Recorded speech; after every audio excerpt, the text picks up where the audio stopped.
Halo teman semua, ketemu lagi sama Mbak Eka di Bahas Kasus Psikologi. Oke teman-teman, gimana kabarnya? Semoga hari ini teman-teman semua selalu dalam lindungan Tuhan Yang Maha Esa, sehat walafiat dan gak kurang satu apapun ya. Amin amin ya rabbal alamin. Nah teman-teman, di Jogja hari ini sedang mendung-mendung gerimis. Nah untuk teman-teman yang sama di kotanya, semoga tetap bisa jaga kesehatan teman-teman ya. Jadi gak gampang sakit teman-teman. Nah, oke baik, pada kesempatan kali ini Mbak Eka mau membahas tentang seputar masalah anak teman-teman. Nah, beberapa minggu terakhir ternyata kasus yang melonjak nih untuk usia anak itu adalah anak balita ya, yang cenderung suka mengeluh gak bisa, gak mau ya, gak tahu caranya. Nah, kalau teman-teman di luar sana juga ada yang mengalami masalah yang sama, silahkan simak sampai selesai. Mereka akan bahas serta mereka akan berikan tips-tips yang bisa dilakukan di rumah. Nah, semoga tips yang mereka berikan ini nanti bisa mengurangi sedikit permasalahan yang dihadapi oleh teman-teman online sekalian ya. Nah, baik teman-teman semua, sebelum kita mulai, mereka selalu mengingatkan bahwa sebelum komen silahkan simak dulu videonya. Jangan sampai kita salah komen, jadi nggak sesuai sama apa yang ada di dalam video, kemudian kita komennya beda. Karena apa teman-teman? Itu bisa dibaca oleh banyak orang dan membahayakan pikiran orang-orang yang asal baca dan juga sama-sama tidak paham maksud dan tujuan ya. Karena ini berkaitan sama anak-anak, nah maka mari kita perhatikan dengan seksama teman-teman. Oke, nah kemudian banyak nih pertanyaan yang muncul ya. Selain tadi kenapa kok anak-anak jadi banyak yang gampang mengeluh nggak bisa dan lain sebagainya di usia balita. Nah teman-teman, ada juga pertanyaan yang muncul nih, sebenarnya anak usia balita itu sudah boleh sekolah apa belum sih? Atau selama masa pandemi ini lebih baik mereka nggak sekolah? Nah, dua pertanyaan ini sebenarnya saling terkorelasi teman-teman ya, saling mensupport gitu. Karena satu sama lain jadi akan menjawab permasalahan yang pertama, yakni untuk mencegah atau untuk melihat dan mengurai permasalahan anak-anak yang kurang struggle, kurang memiliki daya juang untuk menyelesaikan tugas-tugasnya. Nah, perlu teman-teman ketahui semua, sebenarnya usia balita ya, memasukkan anak di KBTK sebelum 5 tahun itu ada plusnya, ada minusnya teman-teman. Nah, kalau yang plusnya teman-teman ya, kita perlu pahami bersama, anak di bawah 5 tahun itu pertumbuhan otaknya sedang pesat-pesatnya. Makanya banyak mengatakan ada golden age gitu-gitu ya. Nah, karena apa? Hampir 90% saraf-saraf di otak itu berkembang dan saling terkait ya. Jadi muncul berkembang. Nah, maka sebaiknya diberi stimulus teman-teman. Nah, kemudian kabar buruknya apa? Kabar buruknya adalah apabila orang tuanya menyekolahkan ke sekolah yang mohon maaf dalam tanda petik asal-asalan. Jadi kayak yaudah yang penting ada sekolahnya, yang penting masuk ke sekolah itu daripada nggak ada aktivitas. Nah itu yang keliru. Karena apa? Sebagai orang tua dimanapun teman-teman berada, tetap harus mengerti dan memahami program-program apa saja sih yang akan diajarkan ke anak. Nah supaya apa? Bisa relate nanti untuk mengulang kembali di sekolah ya. Nah jadi teman-teman, sekarang mari kita bahas kasusnya. Baik, nah untuk anak-anak yang terlalu gampang mengeluh ya, kemudian mengatakan cepet capek, tidak bisa melakukan hal-hal yang harusnya dia kerjakan di sekolah. Nah ini sebenarnya sangat berkaitan dengan pola pembiasaan orang di rumahnya atau figur lekat yang paling dekat sama si anak ini teman-teman. Nah teman-teman perlu ingat ya, mereka juga sering sampaikan di beberapa video yang lain, untuk anak-anak di bawah 12 tahun, ketika mereka bermasalah, itu kita masih harus melihat ke figur lekatnya mereka. Figur lekat itu bukan hanya orang tua ya, tapi bisa eyangnya, bisa juga neninya, asisten rumah tangga, dan lain sebagainya. Nah, bagaimana orang-orang ini memberi stimulus atau memberi support anak-anak, itulah yang terlihat pada saat anak mengerjakan pekerjaan-pekerjaannya dari sekolah. Nah, sebelum kita masuk ke solusi teman-teman, mereka mau sampaikan bahwa perlu kita sadari bahwa dengan bersekolah itu banyak sekali aspek-aspek yang dikembangkan teman-teman ya.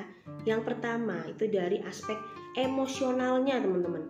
Dengan bersekolah anak-anak ngerasa kayak wah aku udah harus siap nih pagi-pagi ya. Makanya kalau ada yang sekolah online pagi-pagi tuh udah harus rapi, sebaiknya sudah mandi, sudah makan. Jadi jangan dibiasakan sekolah online belum mandi, terus masih bau bantal gitu ya, bau bantal tuh kayak masih baru bangun banget terus suruh duduk. Nah itu jangan dibiasakan seperti itu. Karena apa? Anak tidak akan tahu bedanya mana yang penting dan mana yang nggak penting. Nah ini yang kadang bikin anak jadi, oh sebenarnya sekolah tuh penting nggak ya? Sebenarnya ngerjain pekerjaan lain tuh penting nggak sih kalau sedang di rumah? Nah jadi kesan pertama itu harus ketunjukkan bahwa kalau kita mau sekolah kita harus rapi dan kita harus siap ya teman-teman. Nah kemudian yang kedua, tadi yang pertama itu apa? Untuk memaksimalkan emosional anak ya. Nah yang kedua adalah melatih keterampilan sosial. Gimana sih anak ini bisa ngobrol sesama temennya, ngobrol sama gurunya, mengungkapkan pendapatnya ya di depan umum, di depan orang banyak. Nah teman-teman harus pahami itu bahwa setiap anak itu perlu mendapatkan kesempatan atau pengalaman untuk bisa berinteraksi sosial. Nah maka kalau lagi anaknya mau jawab, ayah bundanya di belakang jangan sampai memberi jawaban duluan. Nanti dia jadi bingung, aku tadi bukan mau jawab ini, terus sekarang disuruh ayah atau bunda atau neninya jawab seperti ini. Ya udah, besok kalau ada pertanyaan lagi, aku akan menjawab dengan pertanyaan nunggu dari jawaban orang dewasa di sekitarnya. Nah teman-teman, itu yang kedua. Kemudian yang ketiga ya, itu yang berkaitan dengan perkembangan 90% saraf otak. Ini adalah kemampuan akademik. Nah dengan anak-anak bersekolah, perlu kita pahami ya, sekolah rutin tentunya, ini anak-anak bisa menambah wawasan serta memaksimalkan fungsi tumbuh kembang mereka sesuai tahap usia perkembangan. Nah, jadi sekarang teman-teman sudah paham betapa pentingnya bersekolah untuk anak usia dini ya, termasuk hal positif dan hal negatif yang harus diperhatikan. Nah, sekarang untuk menyelesaikan persoalan atau menyelesaikan kasus anak yang mogok sekolah, mogok mengerjakan tugas ya, gampang mengeluh nggak bisa, nggak mau ya, atau nanti dibantu, boleh dibantu nggak dibantu. Nah teman-teman, yang pertama perlu kita lakukan adalah teman-teman coba buat nuansa ketika anak-anak ini bersekolah itu menjadi sangat positif dan menyenangkan ya. Jadi jangan, ayo sekolah, udah ditungguin gurunya tuh, nanti telat lagi zoomnya, nanti telat lagi Google Meet-nya, jadi sekolah tuh jadi beban. Nah padahal di anak-anak KBTK sekolah tuh nggak boleh begitu teman-teman. Sekolah itu harus diimajinasikan sesuatu yang menyenangkan dan akan bertemu dengan teman-teman baru. Maka apabila pada saat ini sekolahnya online, tolong difasilitasi dan diberikan motivasi suasana yang nyaman, suasana belajar itu yang enak teman-teman. Kemudian yang berikutnya, supaya anak-anak itu tidak malas atau tidak gampang mengeluh dia nggak bisa, orang tuanya atau figur lekat lain di sekitarnya jangan males-males atau jangan bosan-bosan memberikan aktivitas non-gadget sama anak ya ketika di rumah. Nah jadi meskipun anak sekolahnya online, tetap diusahakan di antara pukul sekian sampai pukul sekian anak harus belajar ya. Jadi kita membentuk pola pikir, membentuk pola perilaku, anak harus belajar. Apapun yang dilakukan di jam tersebut anak harus belajar. Memang sulit mereka akui, cuman kita sudah beradaptasi selama kurang lebih 2 tahun ya. Nah alangkah baiknya kita juga sebagai orang tua merasa sadar diri. Oh iya, kalau udah jam 8 sampai jam 9 aja nggak usah lama-lama.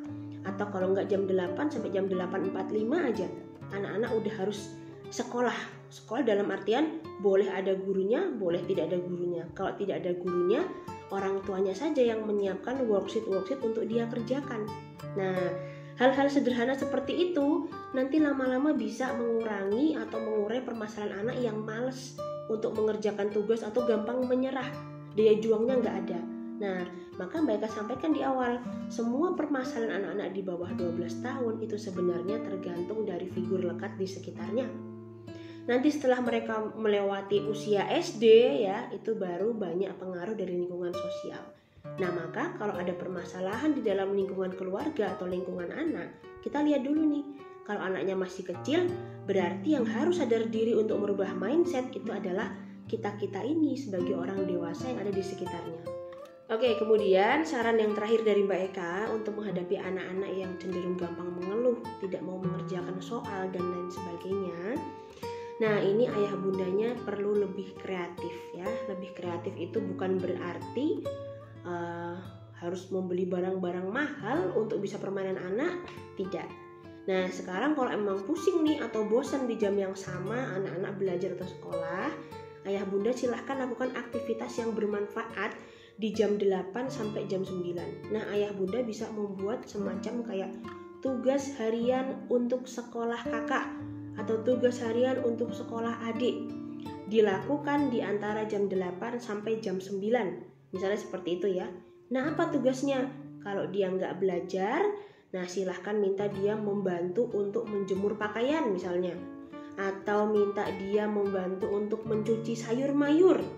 Ya, bantu orang tua. Nah, dan jangan lupa yang terakhir, tolong berikan waktu untuk detox gadget teman-teman ya. Nah, karena apa? Supaya pikirannya dia berkembang. Jadi ketika orang-orang itu dihadapkan terus dengan gadget, yang ada apa? Alur pikirannya mengikuti apa yang dia lihat dan apa yang sedang dia gunakan teman-teman.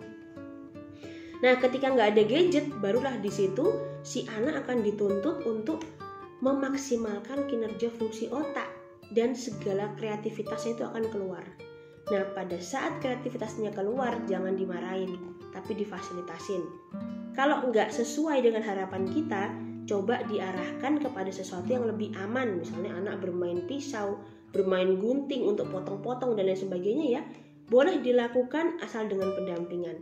Tapi kalau tidak dengan pendampingan, bisa dialihkan melakukan kegiatan yang lain.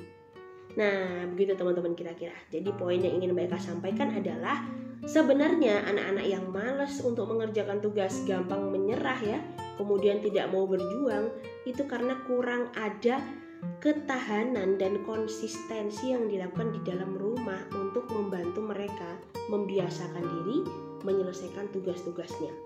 Nah, sekarang jadi tugas ayah bunda semua, teman-teman yang menjadi figur lain ya, atau kakak, adik, mbak ART atau eyang ya, dan memang itu harus dilakukan supaya apa? Nanti ketika kembali ke sekolah dia sudah terbiasa.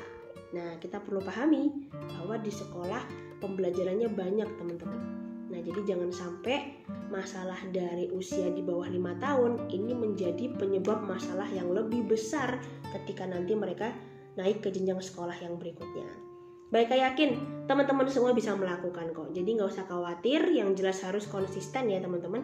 Dan diniatkan supaya ini menjadi baik untuk anak dan menjadi baik untuk orang tuanya.